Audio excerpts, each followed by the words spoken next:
Hai semuanya, Assalamualaikum warahmatullahi wabarakatuh. Apa kabar? Semoga sehat selalu ya. Pada kesempatan saat ini, saya, Irma Surani Bangun, akan menjelaskan tentang hakikat bahasa dan sejarah bahasa. Bahasa. Kata bahasa itu sering ya terdengar di telinga kita, dan bahasa itu sudah lumrah dalam kehidupan kita sehari-hari. Tapi, apa itu definisi bahasa dan bagaimana sejarahnya? Wah, ternyata tidak hanya negara dan sebuah alat yang memiliki sejarah. Perkembangan bahasa Indonesia di dalam negara Indonesia juga memiliki sejarah. Bagaimana sejarahnya? Mari kita lihat sama-sama. Hakikat bahasa dan sejarah perkembangan bahasa Indonesia. Apabila terdengar oleh kita, kata bahasa itu adalah kata yang sangat lumrah di telinga kita. Karena bahasa adalah alat komunikasi yang kita pakai dari dulu, kecil, hingga sekarang sampai besar. Begitu. Jadi sebenarnya apa hakikat bahasa, pengertian bahasa, dan sejarah perkembangan bahasa itu bagaimana? Mari kita simak sama-sama. Pengertian bahasa. Bahasa adalah alat komunikasi, sedangkan komunikasi adalah alat untuk menyampaikan ide dan pikiran. Menurut para ahli, bahasa adalah 1. William von Humboldt, seorang sarjana Jerman, mendefinisikan bahasa adalah sintesis bunyi. Yang kedua, Ferdinand de Saussure, seorang sarjana linguistik Swiss pada abad ke-20. Beliau mengatakan bahwa bahasa adalah sistem isyarat. Yang ketiga, Joyce Caraf. Beliau mengatakan bahasa adalah alat komunikasi antara anggota masyarakat berupa simbol bunyi yang dihasilkan oleh alat ucap. Yang menurut KBBI atau Kamus Besar Bahasa Indonesia, bahasa adalah sistem lambang bunyi yang bersifat arbitrer yang digunakan oleh anggota suatu masyarakat untuk bekerja sama, berinteraksi, dan mengidentifikasi. Maksud bahasa bersifat arbitrer ialah tidak adanya hubungan wajib antara lambang bahasa dengan konsep atau pengertian yang dimaksud oleh lambang. Atau arbitrer dapat diartikan mana suka dan bisa muncul tanpa alasan. Setiap bahasa yang ada di dunia terbentuk tidak berdasarkan sistem dan proses yang sama. Begitu. Jadi, dari beberapa pengertian di atas, dapat kita simpulkan bahwa bahasa adalah suatu lambang bunyi atau alat komunikasi yang dihasilkan dari alat ucap manusia untuk menyampaikan ide pikiran serta perasaan individu tersebut. Maksudnya, bahasa itu alat komunikasi yang kita lakukan ketika kita ingin menyampaikan suatu ide pikiran atau ingin menyampaikan perasaan kita, begitu. Fungsi bahasa. Bahasa memiliki fungsi di antara lain alat ekspresi, yaitu alat untuk mengekspresikan perasaan kita kepada lawan bicara kita, begitu. Yang kedua, alat komunikasi. Apabila kita ingin berbicara dengan seseorang, maka bahasa menjadi sarana untuk berkomunikasi. Yang ketiga, alat adaptasi dan integrasi sosial. Dan yang keempat, alat kontrol sosial. Fungsi bahasa Indonesia.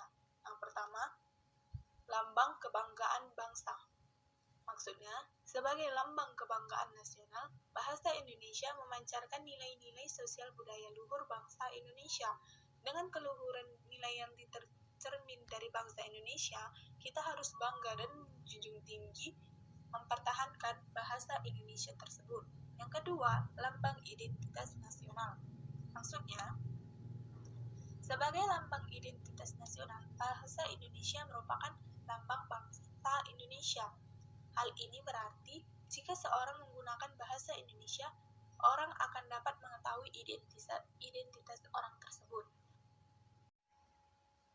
Selanjutnya yang kelima, bahasa resmi kenegaraan.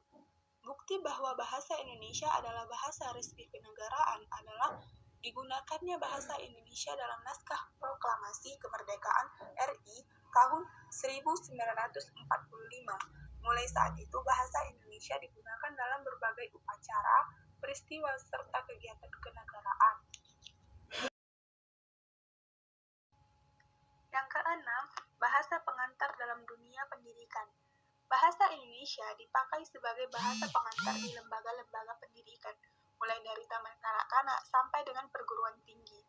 Untuk mempelancar kegiatan belajar mengajar, materi pelajaran yang berbentuk media cetak juga hendaknya berbahasa Indonesia begitu. Yang ketujuh, alat penghubung tingkat nasional.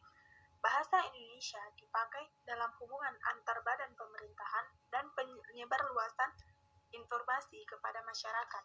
Yang kedelapan, alat pengembang kebudayaan iptek. Budaya Indonesia atau budaya nasional yang beragam berasal dari masyarakat Indonesia yang beragam pula. Dalam penyebaran luasan ilmu dan teknologi modern agar mudah terjangkau, maka hendaklah digunakan bahasa Indonesia.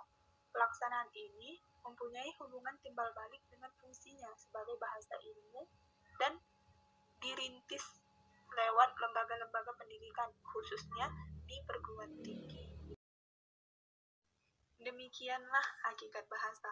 Jadi dapat disimpulkan bahasa adalah suatu lambang bunyi atau alat komunikasi yang dihasilkan dari alat ucap manusia untuk menyampaikan ide pikiran serta perasaan individu tersebut. Fungsi bahasa: 1. Alat ekspresi, 2. Alat komunikasi, 3. Alat adaptasi dan integrasi sosial, 4. Alat kontrol sosial. Kemudian selanjutnya kita memasuki sejarah perkembangan bahasa Indonesia. Bagaimana sejarahnya? Mari kita simak sama-sama. Sejarah perkembangan bahasa Indonesia. Bahasa Indonesia berasal dari bahasa Melayu dan sudah berkembang sebelum dideklarasikannya sebagai bahasa persatuan pada tanggal 28 Oktober 1928. Jadi sebelum dideklarasikannya Sumpah Pemuda pada tanggal 28 Oktober 1928, bahasa Indonesia sudah ada di Indonesia begitu. Lalu dari sekian banyaknya bahasa yang tersebar di Indonesia, mengapa justru bahasa Melayu lah yang menjadi alasan lahirnya bahasa Indonesia? Untuk menjawab pertanyaan berikut, paling tidak ada 3 faktor yang menyebabkan mengapa bahasa Melayu pada saat itu diterima oleh masyarakat. Antara lain, pertama, bahasa Melayu sebagai lingua franca. Maksud dari lingua franca itu adalah bahasa pengantar dalam dunia perdagangan. Bahasa Melayu sudah digunakan sejak zaman Sriwijaya. Dari bahasa Melayu dapat menjadi bahasa Indonesia yang mudah dipahami dan digunakan dalam dunia perdagangan sebagai suku yang memiliki latar belakang sebagai bahasa ibu yang berbeda. Sehingga dengan demikian bahasa Melayu menjadi lingua franca dalam aktivitas perdagangan. Bahasa Melayu juga menjadi bahasa yang tersebar di berbagai daerah di Nusantara begitu. Jadi apabila kita ingin melakukan perdagangan, mereka telah mengenal bahasa Indonesia itu bahasa Melayu gitu. Dalam dunia perdagangan juga bahasa yang digunakan adalah bahasa Melayu begitu. Jadi bahasa Melayu itu bahasa yang sudah tersebar luas di berbagai daerah di Nusantara. Yang kedua, bahasa Melayu praktis dan sederhana. Bahasa Melayu berbeda dengan bahasa lainnya di Indonesia dalam segi strukturnya. Struktur dalam bahasa Melayu tidak mengenal unda atau bahasa yang disampaikan berdasarkan sastra sosial yang dipakai oleh masyarakat Jawa. Misalnya dalam penggunaan kata sapaan, di Jawa kata sapaan seorang anak kepada orang tua akan berbeda dengan seseorang kepada teman sebayanya, sehingga kepraktisan dan kesederhanaan inilah membuat bahasa Melayu lebih diterima dibandingkan dengan bahasa yang lain. Menjadi kebutuhan politik. Untuk mengatasi perbedaan bahasa yang ada di Indonesia tidak mungkin memilih salah satu bahasa dari ratusan bahasa ibu yang dimiliki oleh suku-suku yang berbeda di Nusantara. Karena itu, dengan memilih salah satu bahasa ibu sebagai suku, hal itu akan dapat menimbulkan potensi konflik rasial dan dapat mengakibatkan perpecahan. Maka dipilihlah bahasa Melayu sebagai bahasa ibu atau bahasa di Indonesia. Peristiwa-peristiwa yang berkaitan dengan perkembangan bahasa Indonesia. Perkembangan bahasa Indonesia sebelum merdeka. Pada dasarnya, bahasa Indonesia berasal dari bahasa Melayu. Pada zaman Kerajaan Sriwijaya, bahasa Melayu digunakan sebagai bahasa penghubung antar suku di Nusantara dan sebagai bahasa yang digunakan dalam perdagangan baik di dunia Nusantara maupun di luar Nusantara. Perkembangan dan pertumbuhan bahasa Melayu tampak lebih jelas dari peninggalan-peninggalan sejarah. Kemudian, perkembangan bahasa Indonesia sesudah merdeka. Bahasa Indonesia lahir pada tanggal 28 Oktober 1928. Pada saat itu, para pemuda dari pelosok Nusantara berkumpul dalam rapat para pemuda, berikrar sebagai berikut, yaitu isi dari Sumpah Pemuda. Antara lain, kami putra-putri Indonesia mengaku bertumpah darah yang satu, tanah Indonesia. Yang kedua, kami putra-putri Indonesia mengaku berbangsa yang satu, bangsa Indonesia. Yang ketiga, kami putra-putri Indonesia mengaku menjunjung tinggi bahasa persatuan, yaitu bahasa Indonesia. Jadi bahasa Indonesia termasuk di poin ketiga begitu. Adapun peristiwa-peristiwa yang penting, yang pertama, pada tahun 1901 disusun ejaan pertama, yaitu ejaan Van Ophusen. Ejaan ini memiliki ciri-ciri seperti huruf U masih menggunakan OE. Contohnya, Surabaya masih menggunakan Soerabaja. Huruf G masih menggunakan J. Yang kedua, pada tahun 1908 berdirinya Balai Pustaka. Selanjutnya, yang ketiga, pada tahun 1928 penentuan bahasa Indonesia sebagai bahasa nasional, yaitu pada peristiwa Sumpah Pemuda yang barusan saya bacakan. Yang keempat, pada tanggal 25 sampai 28 Juni 1938 terjadi Kongres Bahasa di Solo. Yang kelima, tanggal 18 Agustus 1945 diakui dalam Undang-Undang Dasar 1945 bab ke-15 pasal 3B bahwasanya bahasa Indonesia adalah bahasa negara. Kemudian nomor 6, tanggal 19 Maret 1947 ejaan dibuat menggantikan ejaan sebelumnya, yaitu ejaan Van Ophusen. Di sini muncul ejaan Suwandi atau ejaan Republik. Ciri-ciri ejaan ini, Surabaya masih menjadi Surabaja, di mana huruf OE telah menjadi U, tetapi huruf Y masih menjadi huruf J.